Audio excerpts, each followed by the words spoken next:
शब्द 106। भंवर उड़े बग बैठे आई, रैन गई दिवसों चल जाई। हल हल कांपे बाला जीव, ना जानो का करिहे पीव। कांचे बासन टिके न पानी, उड़ गए हंस काया को मिलानी। काग उड़ावत भुजा पिरानी, काहे कबीर यह कथा सिरानी। भंवर उड़े बग बैठे आई। भंवरे काले होते हैं और बगुले सफेद होते हैं। साहब लाक्षणिक अर्थ में कहते हैं भंवरे उड़ गए, बगुले आके बैठ गए। रहन गई, दिवसों चली जाई। रात चली गई और दिन भी चला जा रहा है। भंवर उड़े बग बैठे आई, यानी काले बाल उड़ गए और उजले बाल आ गए। जवानी चली गई, बुढ़ापा आ गया। देखते देखते चुप से बुढ़ापा आ जाता। जोबन सिकदारी तजी, चला निशान बजाए। सिर पर से चिरायता दिए दमामे आए। ये साखी ग्रंथ में है। जवानी ने अपनी सरदारी छोड़ दी और नौबर नगाड़ा बजा करके कूच कर गया हो। इतने में बुढ़ापे ने आकर के श्वेत मुकुट मनुष्य के सिर पर रख दिया। कितने अलंकारों के साथ साहब कहने का तरीका है। जवानी ने अपनी सरदारी छोड़ दी।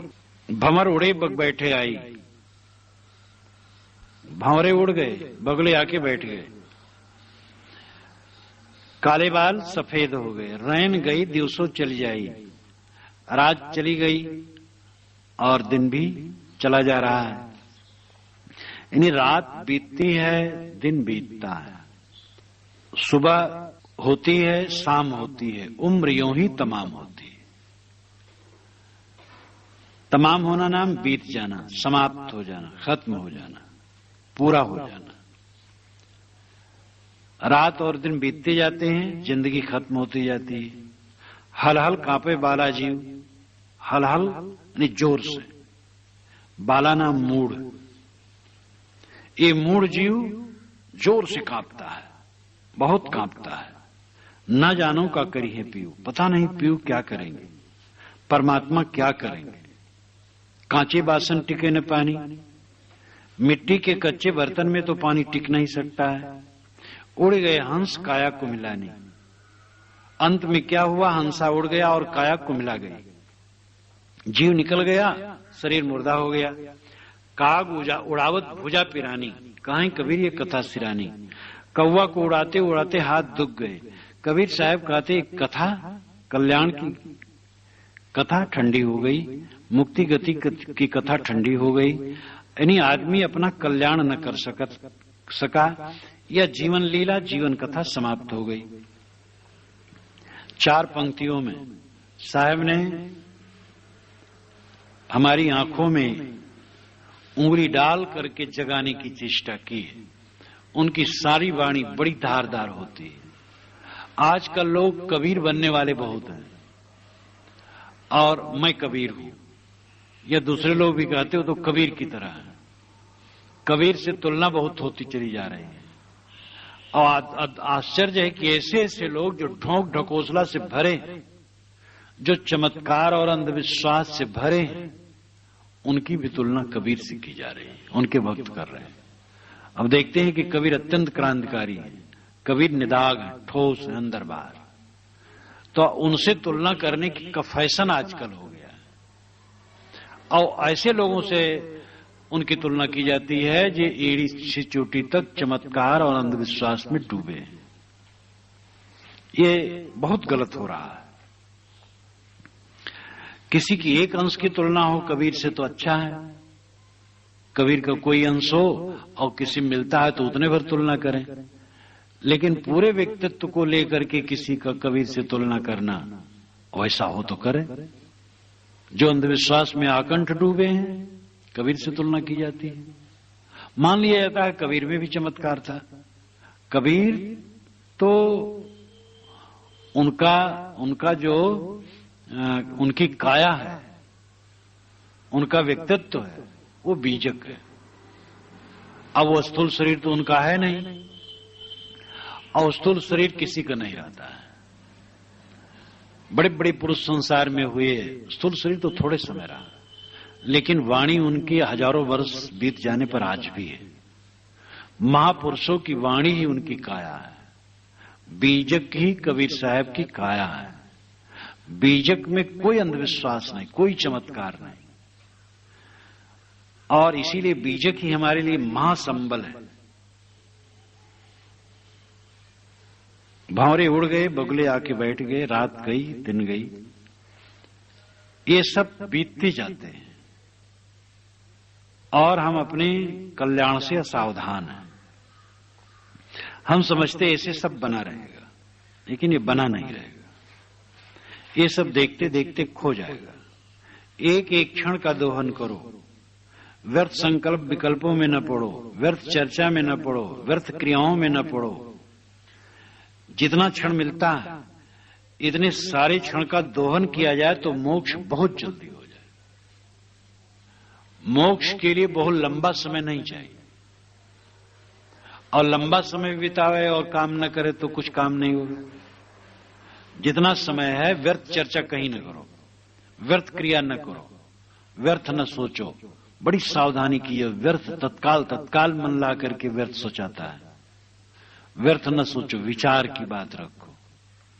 अपने मन में शील, क्षमा, करुणा, दया, प्रेम, इन सद्गुणों को स्थान दो और स्वरूप विवेक करो सब समय। ढेर मिट्टी का हर आदमी है, ये भाव रखो। शरीर मिट्टी है, मैं शुद्ध चैतन्य हूं। चैतन्याकार वृत्ति, स्वरूपाकार वृत्ति, निरंतर स्वरूपाकार वृत्ति। ये मिट्टी ढह जाए, मैं जैसे तैसा। छूटना क्या है और मुक्त भी होना क्या है।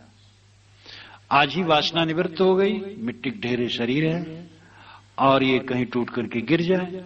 न मुक्त होना है, न छूटना है, न कुछ करना है। मुक्त तो पहले हो गया, वासना का परित्याग कर दिया, देह में रहते रहते मुक्त हो गया। जियत न तरी मुझे का तरी हो। शरीर रहते रहते देह का अभिमान विलय हो गया। अब ये देह कहीं भी गिर जाए अपना क्या जाता है। इस भावाकार वृत्त में खूब तदाकार हो।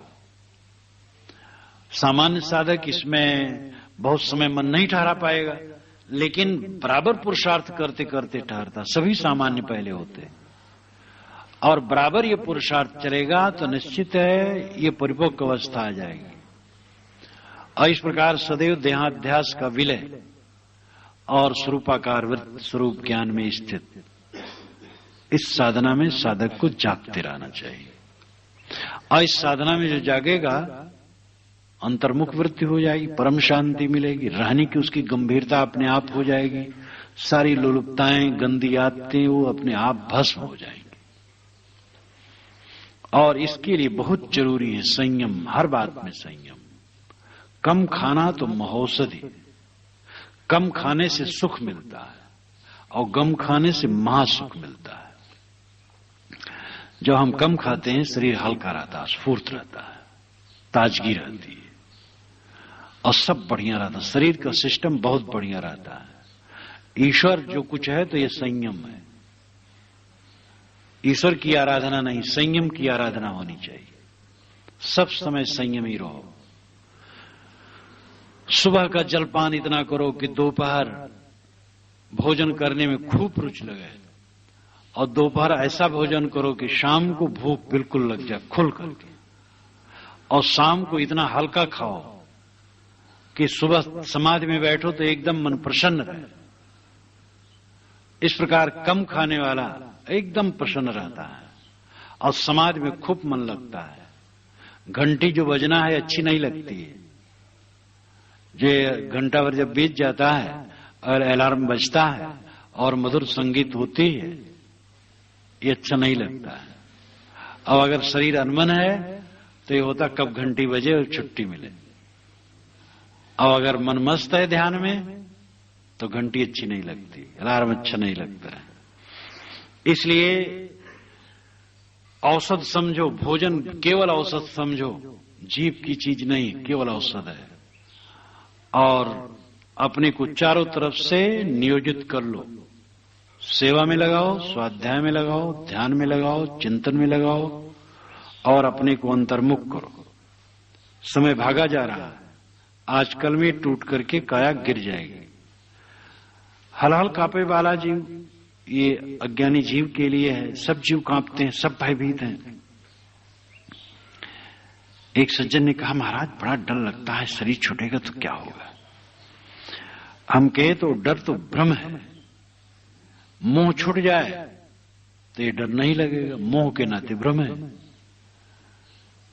देह में ही रहते रहते जब देह की आसक्ति मिट जाती है, मोह का भ्रम मिट जाता है, शरीर छूटने कोई भ्रम ही नहीं है। शरीर तो अलग की चीज है, गंदी चीज है, मुर्दा है, शव है। मैं शिव हूं, ये शव है। शव लिपटा है हमारे चारों तरफ, ये कहीं गिर जाएगा, मैं और शुद्ध हो जाऊंगा, छुट्टी मिल जाएगी झंझट से। अब ये जबान से का निष्काम नहीं चलता। जब ऐसी निरंतर धारणा हो जाती है तब भय कुछ है ही नहीं, सब कूड़ा कचरा छुटना है, कहां कहां भाए भाए सपना छुटना है।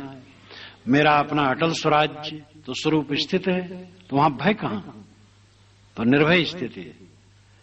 लेकिन अबोधी जीव हल हल कांपता है कि पता नहीं पीयू क्या करेंगे, भगवान क्या करेंगे। कर्म ही भगवान है, यम नियम ही भगवान है, संयम ही भगवान है।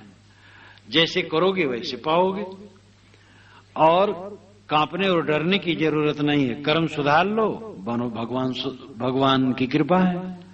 कर्म को खराब कर लो, भगवान का कोप है। कर्म ही भगवान है, और कौन भगवान है? इसलिए कर्म सुधारो। साहब कहते हैं, कांचे बासन टिके न पानी, उड़ गए हंस काया को मिलानी। बहुत मार्मिक वचन है। एक कच्चे बर्तन में पानी टिकता नहीं, मिट्टी के कच्चे बर्तन में पानी कहां टिकेगा? ये शरीर कब तक रहेगा? हंस को तोड़ जाना है और काया को कुम्हिला जाना है। काग उड़ाओ भुजा पुरानी, कौवा को उड़ाते उड़ाते किसी हाथ दुख गए।